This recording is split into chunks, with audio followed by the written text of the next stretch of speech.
Hvad gør de ude på skolerne, nu hvor de er frisat? Det spørgsmål har jeg fået af flere, så det vil jeg forsøge at svare på med den her video. Først og fremmest så er den ramme, der er blevet givet fra lokalpolitikerne og forvaltningen, sådan som jeg ser den, ret bred, og det betyder, at det er meget forskelligt, hvad der er foregået. Der er 25 skoler fordelt på 8 distrikter, og så er der 10. klasses afdeling. Det betyder, at det er meget forskelligt. Man kan ikke bare sådan sige, at det er det her, de har gjort, eller det er det her. Det er også forskelligt inden for distrikterne, hvor meget det har været fælles for de skoler, der ligger inde i et distrikt, hvad de har gjort, og nogle steder har det været meget op til den enkelte skoleafdeling at finde ud af, hvordan de griber det an. Der kan for eksempel også være nogen, der allerede har arbejdet meget projektbaseret og teamorganiseret, hvor for dem er der ikke så meget nyt i det, som nogle af dem, der slet ikke har været organiseret på den måde før, og nu har fundet mere anledning til at gå den vej. Man kan sige, det har også været lidt forskelligt, fordi der er nogen, der har kigget mere på, hvad er det overhovedet, der er vores vision, eller hvad er det, der er vores skoles DNA, og få brugt tid på de drøftelser, og andre er gået mere ind i at kigge, hvordan kan vi lave et skema og en organisering, der muliggør, at man lokalt i højere grad kan udvikle den praksis, man har brug for. Igen skal man huske, der er også meget stor forskel på skolernes størrelse, så det er forskelligt, hvad det er, der har været mest brug for. Generelt er der så alligevel nogle ting, der går igen, og det er det her med at prøve at skabe mere kvalitet i undervisningen ved at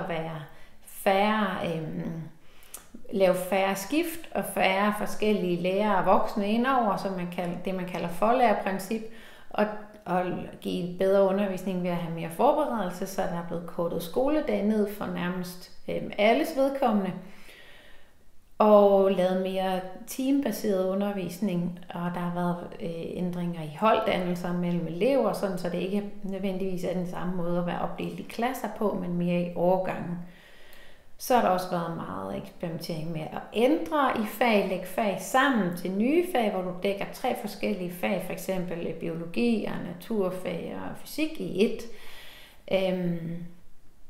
Så har der også været sådan udbygning af f.eks. at arbejde med at bruge de udeområder, man har endnu mere, eller arbejde med, hvordan at frikvartererne i højere grad bliver nogen, der bliver gode for eleverne, end sådan bare pauser, der måske fører til flere konflikter. Så har der været samarbejde ud af f.eks. fritidsklubber. Så det er ret forskelligt, hvad det er, der er foregået, men generelt kan man sige, at det er lidt svært at dele det op i sådan aktiviteter, og så lave en liste, fordi at mange af de ændringer, man har lavet, hænger jo sammen. Hvis du ændrer i holddannelsen og undervisningen, betyder det jo også noget for samarbejdet.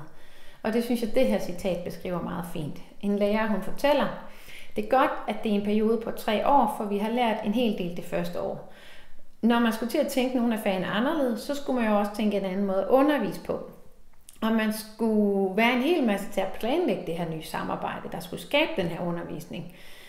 Tidligere har man jo været vant til at køre det lidt mere sit eget løb. Så det krævede lige nogle flere møder og noget omstrukturering, og så kunne vi godt se, at der var alt for meget, vi ville. Så vi skulle skrue væsentligt ned for vores forventninger andet år.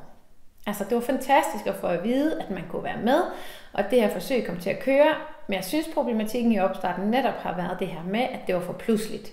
Det var meget hurtigt, og vi nåede nærmest ikke at indstille os på det, før det hele skulle være på plads.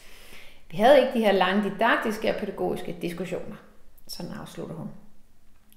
Så den her forståelse af, at når man ændrer på en ting, så ændrer det jo også på en anden ting, fordi at skolens generelle drift hænger fuldstændig sammen. Og så den anden pointe, der er væsentlig, det er, at meget af det her handler jo også om at skulle have tid til at have nogle didaktiske og pædagogiske diskussioner om, hvad er det faktisk, vi tror, der er brug for at ændre, før at man bare kan ændre det. Og det tror jeg er vigtigt at huske på, fordi der kan være, fra flere har jeg hørt, der sådan oplever, at der sker for lidt. Man kan ikke se det, når man kommer ud på skolen. Og det vil jeg sige, min erfaring med at arbejde med organisationsforandringer, sådan nogle forandringer her, tager tid.